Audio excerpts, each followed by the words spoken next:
এই দরজাটা এমনভাবে আটকানো আছে না, এখানেও পুরো এখানে লক টক কিচ্ছু করা নেই, কিন্তু এই হাত দিয়ে এমনভাবে আটকানো রয়েছে এই নিচের দিয়ে, আর খোলাই যাচ্ছে না এই দরজাটা। আর সকালে ঘুম থেকে ওঠার পর থেকে এখানে কোনো খাবার নেই, জাস্ট এক্ষুনি একটা চা পেলাম 10 টাকা নিচে এটুকু কাপ। জানি না এদের কোথায় এত দাম লাগে, আমি বুঝে পাই না। ট্রেনেই সব থেকে প্রিমিয়াম, ট্রেনেই সব কিছু দাম বেশি। স্টেশনে একটা কেক কিনেছি কালকে 30 টাকাটা 40 টাকা। নমস্কার বন্ধুরা, আমি জিৎ আর নতুন ব্লগে তোমাদের স্বাগত জানাই। আজ শুরু করছি 22শে সেপ্টেম্বর, অতএব মহালয়ের পরের দিন। আজ যাত্রা শুরু করছি হাওড়া থেকে বেনারস। আজ আমার ট্রেন হচ্ছে বিভূতি এক্সপ্রেস 12333 হাওড়া থেকে প্রয়াগরাজ যাওয়ার যে বিভূতি এক্সপ্রেস, সেই ট্রেনে আজ আমি স্লিপারে যাত্রা করছি। আমাদের ট্রেন কিন্তু এখন ছাড়ার সময় চলে এসছে। এখন হাওড়া স্টেশনে দাঁড়িয়ে আছে, আর কিছুক্ষণ পরে আমাদের ট্রেন কিন্তু রওনা করবে প্রয়াগরাজের উদ্দেশ্যে। কিন্তু আমি যাচ্ছি না প্রয়াগরাজ, আমি যাচ্ছি বেনারস ভ্রমণে। বেনারসে এই ভ্রমণটি আমার হঠাৎ করে কালকে ঠিক হয়। তো প্রিমিয়াম তৎকালে টিকিট কাটি, আর টিকিট পেয়ে যায় ভাগ্য, মানে ভাগ্য যেটাকে বলে, টিকিট পেয়ে যায়। সব ট্রেনে তো টিকিট থাকে না। আর আমার একটু বেশি ফেয়ার দিয়ে আমি টিকিটটা বুক করেছি, প্রায় 850 টাকা নিয়েছে, 400 টাকার টিকিটটা। ঠিক আছে, তাও আমার এই ট্রাভেল করতে গেলে তো আমার একটু কম্প্রোমাইজ করতেই হবে। আর আমাদের এই বিভূতি এক্সপ্রেসটা কিন্তু 12 নম্বরে দেওয়ার কথা ছিল, দিয়েছে কিন্তু 13 নম্বরে। আমি এসে 12 নম্বরে খুঁজে গেছি, তারপরে উল্টো দিকে তাকিয়ে দেখি 13 নম্বরে দিয়েছে। আমাদের এই যাত্রাপথে হাওড়া থেকে প্রয়াগরাজ পর্যন্ত টোটাল ডিস্টেন্স মেনটেন করবে 883 কিলোমিটার, আর সময় লাগবে 16 ঘন্টা 5 মিনিটের। তার মধ্যে থাকছে 31টা হল্ট আর 332টা ইন্টারমিডিয়েট স্টেশন। এই ট্রেনের average speed 55 kilometre per hour, আর পারমিশন ম্যাক্স স্পিড হচ্ছে 110 কিলোমিটার পার আওয়ার। আর আমাদের এই ট্রেনটি কিন্তু হাওড়ার ওয়াব 4-এর সাথে আমরা কিন্তু জার্নি করতে চলেছি, লোকোমোটিভ যেটাকে বলে হাওড়া ওয়াব 4। আর এই ট্রেনটি কিন্তু প্রতিদিন, সপ্তাহে প্রতিদিনই কিন্তু এই রাস্তা থেকে, এই রুট থেকে চলাচল করে। আমাদের এই ট্রেনটি হাওড়া থেকে ছাড়ার সময় কিন্তু রাত 7:55, আর প্রয়াগরাজে পৌঁছাবে হচ্ছে আমাদের ট্রেন সকাল 12টার সময়। আর শুনেছি নাকি এই ট্রেনটা একটু লেট করে, আবার কোনো কোনো ভিডিওতে দেখেছি এই ট্রেনটা টাইমেই পৌঁছে দিয়েছে। দেখা যাক কটার সময় পৌঁছায়।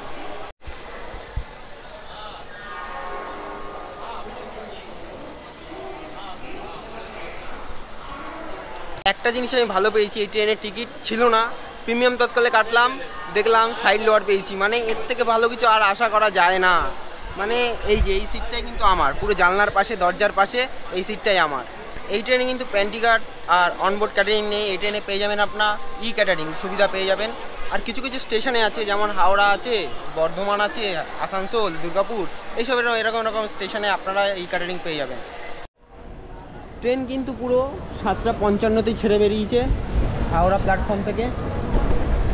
আশা করি আগামীতেও কোনো লেট থাকবে না এই ট্রেনটি। দেখা যাক কত দূর কী হয়।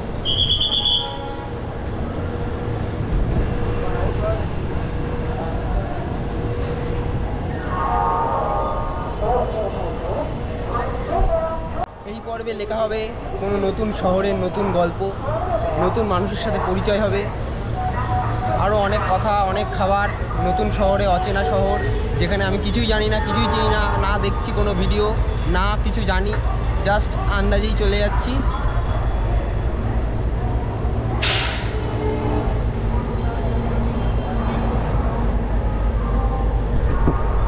আর হ্যাঁ, জানি না কোথায় থাকবো, কি খাবো, কখন, কোথায়, কি, কিচ্ছু জানি না। জাস্ট ট্রেনের টিকিট কেটেছি, চলে যাচ্ছি।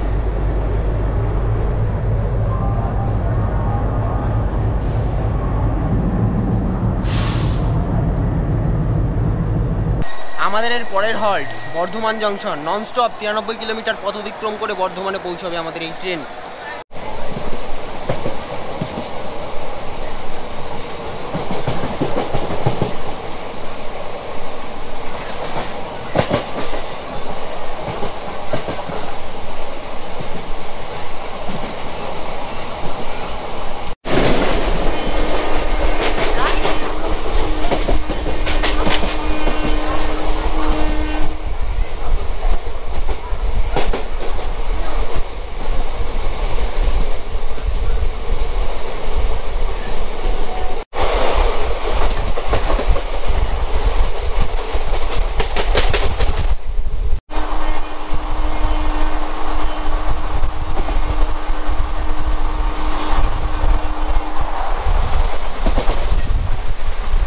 চলে আসছে 12,348 শাহিদ এক্সপ্রেস।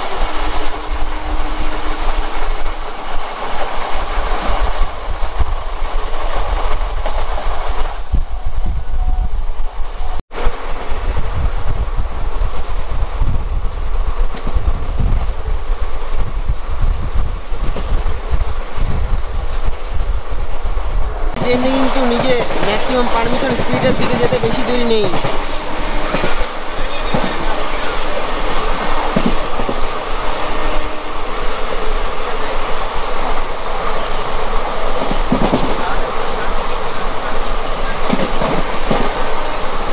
আর স্লিপারের এই একটা মজা যে জানলার ধারে বসলে না হাওয়ায় মানে থাকা যায় না, এতটা হাওয়া, এটাই হচ্ছে প্রাকৃতিক মজা।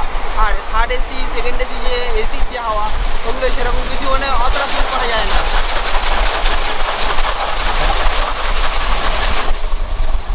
আমার আওয়াজ হয়তো ঠিকঠাক আসছে না, বিরাট স্পিডে টানছে ট্রেন।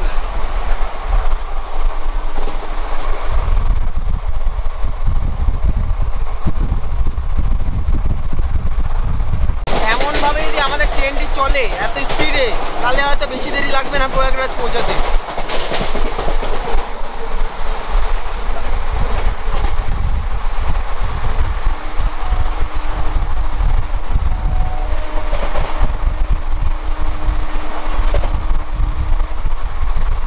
এখন কিন্তু আছি আমি এই ট্রেনের টয়লেটে। এটা হচ্ছে নর্মাল যে প্যান সেরকম, এয়ার কন্ডিশনার তো নাই, এটাতে এমনি জানলা। এখানে একটা বেসিন আছে, এখানে একটা মিরর আছে, লাইট। টয়লেটে যেমন কি থাকি কিন্তু টয়লেটটা দেখলাম পরিষ্কার আছে, কোনো গন্ধ নেই। দেখা যাক আগামীকাল কেরকম কি হয়। ট্রেনে একা ট্রাভেল করতে করতে কত মানুষের সাথে পরিচয় হয়ে যায় সেটা আজকে দেখলাম, বা আগেও অনেক দেখেছি। যেমন অনেকেই আমার চ্যানেলটা সাবস্ক্রাইব করে, আর তোমরা কী করো না চ্যানেলটা সাবস্ক্রাইব। যারা অচেনা মানুষ তাদের সাথে চেনা পরিচিত হয়ে যায়। এখন একটা দাদা বাথরুম থেকে বেরোচ্ছিলাম, একটা দাদা ডেকে বললো ইউটিউবার। আমি বললাম হ্যাঁ, বলছে চ্যানেলের নাম কি, তারপর আমি টাইপ করে দিলাম, একটা সাবস্ক্রাইব করে দিলাম। হাওড়া থেকে 93 কিলোমিটার পথ অতিক্রম করে এখন আমরা চলে এসেছি আমাদের এই যাত্রার প্রথম হল্ট বর্ধমান জংশনে। আর আমাদের এই ট্রেনটি কিন্তু এখানে হল্ট মাত্র 5 মিনিট, আর 17 মিনিট কিন্তু লেটে চলছে এই ট্রেন। এই যে এটা হচ্ছে বর্ধমানের 2 নম্বর প্ল্যাটফর্ম, আর আমরা যেখানে দাঁড়িয়েছি এটা বর্ধমানের 1 নম্বর প্ল্যাটফর্ম। এই যে, আর এরপরে আমাদের হল্ট হচ্ছে পানাগড়। এখন ছেড়ে দিয়েছি বর্ধমানের 5 মিনিট হল্ট শেষ করে, এরপরে আমরা পৌঁছাবো পানাগড়।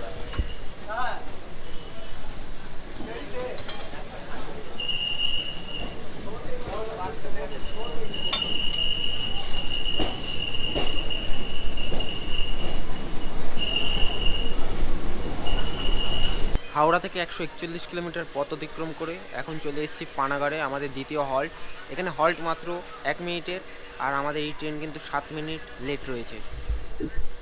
দেখতে পাচ্ছ পানাগড় স্টেশনটা পুরো ফাঁকা।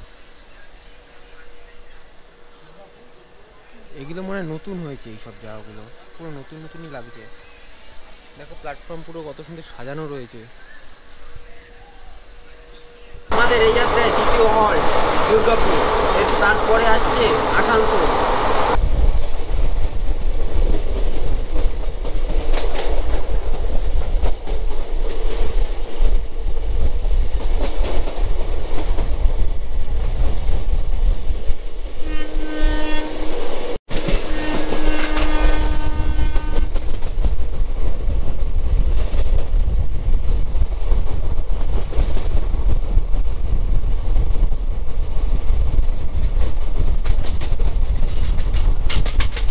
হাওড়া থেকে 156 কিলোমিটার পথ অতিক্রম করে এখন এসেছি দুর্গাপুরে। এখানে হল্ট মাত্র 2 মিনিটে।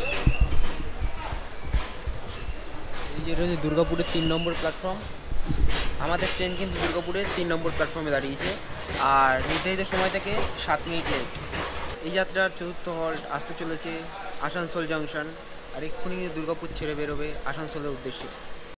সিগন্যাল কিন্তু হয়ে গেছে গ্রিন সিগন্যাল, এখন ছেড়ে দেবে, ছেড়ে দিয়েছে বলতে না বলতে। দুর্গাপুর ছেড়ে দিয়েছে।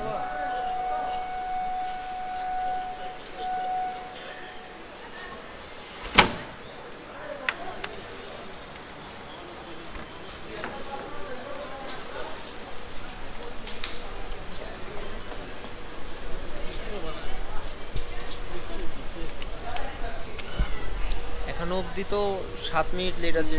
দুটো স্টেশনে 7 মিনিট করে লেট, যদি রাত্রিবেলা কভার করে দেয় বা ভালো।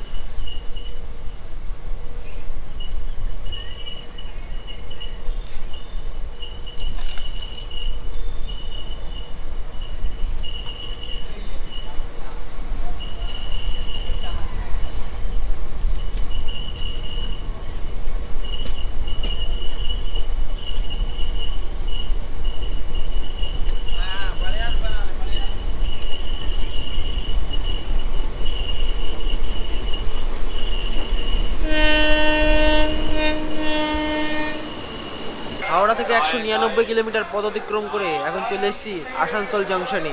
এখানে হল্ট মাত্র 5 মিনিটে, আর এখানে নির্ধারিত সময় থেকে 20 মিনিট লেট আছে। ওই পিছনের যে গেটটা, ওই গেটটা এমনভাবে লক করা হয়েছে যে খোলাই যাচ্ছে না। শেষমেশ আমি এই গেটটা দিয়ে ভিডিও করা শুরু করেছি। এখানে কিছুই দেখা যাচ্ছে না, কিন্তু একটা মেমো ট্রেন দাঁড়িয়ে আছে। এই দরজাটা এমনভাবে আটকানো আছে না, এখানেও পুরো এখানে লক টক কিচ্ছু করা নেই, কিন্তু এই হাত দিয়ে এমনভাবে আটকানো রয়েছে এই নিচের দিয়ে, আর খোলাই যাচ্ছে না এই দরজাটা। হাওড়া থেকে 199 কিলোমিটার পথ অতিক্রম করে এখন চলে এসেছি আসানসোল জংশনে। এখানে হল্ট মাত্র 5 মিনিটে, আর এখানে নির্ধারিত সময় থেকে 20 মিনিট লেট আছে।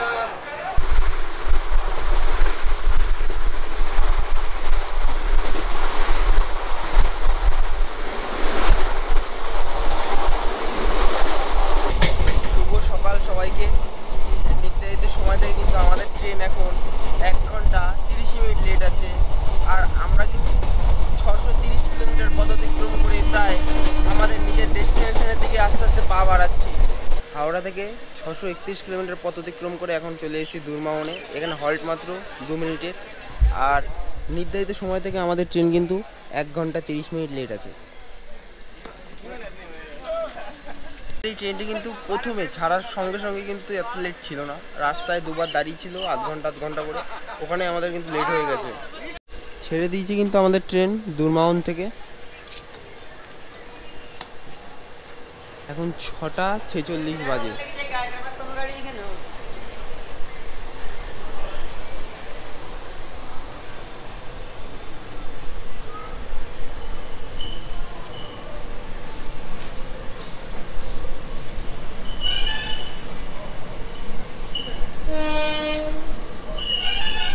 সত্যি কথা বলতে রাতে আমার একটু ঘুম হয়নি, তার কারণ রাত্রিবেলা ঘুমাচ্ছি, এ নাবছে পায়ের ধারে, আর সাইড লোয়ার আমার পায়ের ধারে এসে বসে আছে, এর পায়ের ধরে সারিয়ে দিচ্ছে, বলছে এখানে বসছে একটু। তখন কি বলবো, 2-3 জনকে উঠিয়ে দিয়েছি। তারপরে আবার দেখি সকালবেলায় দুর্মাওনে 2 জন নামলো, 2 জন এসে বসে রয়েছে। সকালে ঘুমই হয়নি, রাতেও ঘুম হয়নি। ভাবলাম যে সকালে ঘুমাবো, সেই ঘুম আর মানে স্লিপারে একটা খুব অসুবিধা, তার সাইড লোয়ারে। হাওড়া থেকে 647 কিলোমিটার পথ অতিক্রম করে চলে এসেছি বক্সার স্টেশন। এই বক্সার স্টেশনে হল্ট মাত্র 2 মিনিটে। আর সকালে ঘুম থেকে ওঠার পর থেকে এখানে কোনো খাবার নেই, জাস্ট এক্ষুনি একটা চা পেলাম 10 টাকা নিয়েছে এটুকু কাপ। জানি না এদের কোথায় এত দাম লাগে, আমি বুঝে পাই না। ট্রেনেই সব থেকে প্রিমিয়াম, ট্রেনেই সব কিছু দাম বেশি। স্টেশনে একটা কেক কিনেছি কালকে 30 টাকাটা 40 টাকা। ছেড়ে দিলে কিন্তু বক্সার স্টেশন থেকে।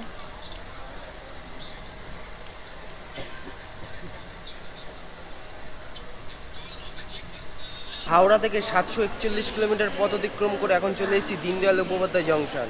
আমাদের ঘড়ির কাঁটায় কিন্তু এখন বাজে 9:30, আর আমাদের পৌঁছানোর কথা ছিল 8:30টায়। এখানে হল্ট মাত্র 10 মিনিটে। আর দীনদয়াল উপাধ্যায় জংশন থেকে কিন্তু 2টো লাইন ভাগ হয়ে যাচ্ছে, একটা হচ্ছে প্রয়াগরাজ চলে যাচ্ছে, একটা হচ্ছে কানপুর মানে দিল্লির দিক চলে যাচ্ছে। এটা হচ্ছে দীনদয়াল উপাধ্যায় জংশনের 2 নম্বর প্ল্যাটফর্ম। এখানে একটা ওয়েব 7 আসছে।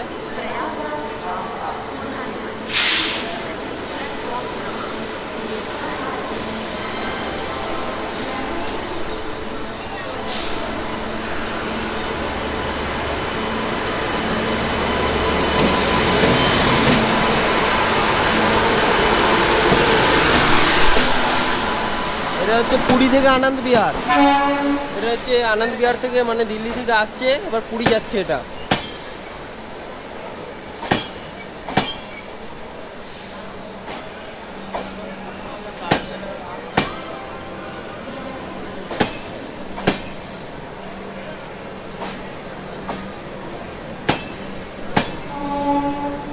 নির্ধারিত সময় থেকে কিন্তু আমাদের এই ট্রেন 1 ঘন্টা 7 মিনিট লেট আছে। প্রথমে ছিল 2 ঘন্টা, তারপরে মানে রানিং এত করেছে যে 1 ঘন্টা 7 মিনিট হয়ে গেছে।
হাওড়া থেকে 754 কিলোমিটার পথ অতিক্রম করে এখন চলে এসেছি কাশী স্টেশনে।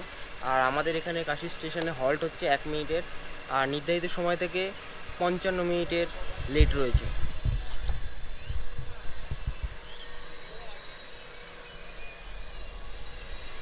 হাওড়া থেকে 769 কিলোমিটার পথ অতিক্রম করে চলে এসেছি কিন্তু বেনারস জাংশনে। আজ আমি এখান থেকে ভ্রমণ শুরু করছি বেনারসের যাত্রা। এবার পালা হচ্ছে আমাকে হোটেল খুঁজতে হবে, কম সম করে একটা বাজেট নিয়ে একটা হোটেল খুঁজতে হবে। দেখা যাক কি হয়, কত দাম কি পড়ে, তারপরে ফার্স্টে খেতে হবে। সকাল থেকে কিছু খাইনি আমি। স্টেশন থেকে বেরিয়ে এসেছি। এবার কিছু কিছু ভিডিওতে আমি দেখেছিলাম যে স্টেশনের থেকে উঠলে মানে টোটো বা অটোতে উঠলে এক্সট্রা ভাড়া নেয়।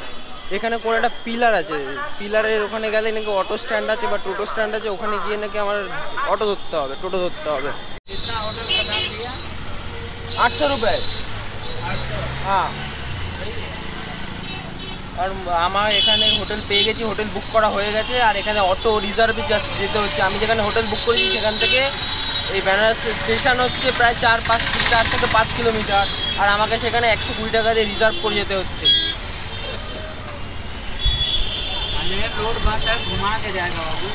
হ্যাঁ হ্যাঁ হ্যাঁ, এই রাস্তায় এত জ্যাম, তার জন্য আমাকে রিজার্ভ করতে হয়েছে, কাকু আঙ্কেল বললো। তো ফাইনালি আমি কিন্তু আমার রুমে চলে এসেছি। এটা হচ্ছে একটা রুমের বড় মিরর, এদিকে হচ্ছে টাওয়াল আছে, এদিকে একটা টিভি আছে, এদিকে একটা এসি আছে, আর ফ্যান ফল সিলিং করা আছে। এদিকে একটা ওয়ার্ড্রপ আছে, এদিকে কফি মেকিং আছে, এদিকে মানে যোগাযোগ করার জন্য, কাউন্টারে যোগাযোগ করার জন্য সে ব্যবস্থা করা আছে। এখানে একটা ড্রয়ার আছে, এই এত বড় একটা বেড, আর এখানে দুটো চেয়ার আছে, একটা টেবিল আছে। আর বাথরুমটা দেখাই, বাথরুমের লাইট ধরানোই আছে। এটা হচ্ছে বাথরুম, নিট অ্যান্ড ক্লিন। এটা হচ্ছে বাথরুমের একটা কাজ, এটা কোনো কাজ হবে না। এখানে গিজার রয়েছে, এখানে শাওয়ার রয়েছে, এখানে হ্যান্ড ওয়াশ, শ্যাম্পু ট্যাম্পু সব কিছু রয়েছে, কিন্তু সব কিছু ব্যবস্থা পেয়ে যাবে। এত সুন্দর একটা হোটেল মাত্র 800 টাকায় দিচ্ছে, মানে ভাবা যায় না। আমি জিজ্ঞেস করলাম যে এত কম বা বাজেট কম কিছু হবে হয়তো। আমি জিজ্ঞেস করলাম যে এখানে প্রাইস কিরকম কি আছে, বলছে অনলাইনের থেকে এখানে মানে এসে বুক করলে সেটার দাম হচ্ছে মানে সিঙ্গেল যারা থাকবেন তাদের জন্য হচ্ছে 1800 টাকা, আর যারা ডবল থাকবেন বা 2-3জন থাকবেন তাদের জন্য হচ্ছে 2200 টাকাতে স্টার্টিং। আর সব রুমে কিন্তু ওয়াইফাই আর এসি ব্যবস্থা করা আছে। আর আমি 800 টাকা দিয়ে বুক করেছি মেক মাই ট্রিপ থেকে, তার লিঙ্ক আমি কিন্তু ডিসক্রিপশানে দিয়ে দেবো, আর হোটেলের নাম্বার আমি ডিসক্রিপশানে দিয়ে দেবো। আজকের ভিডিওটা এই পর্যন্ত। যদি ভিডিওটা ভালো লাগে থাকে লাইক শেয়ার কমেন্ট করে দিও, আর তার সঙ্গে বেশি বেশি করে সাবস্ক্রাইব করে দিও।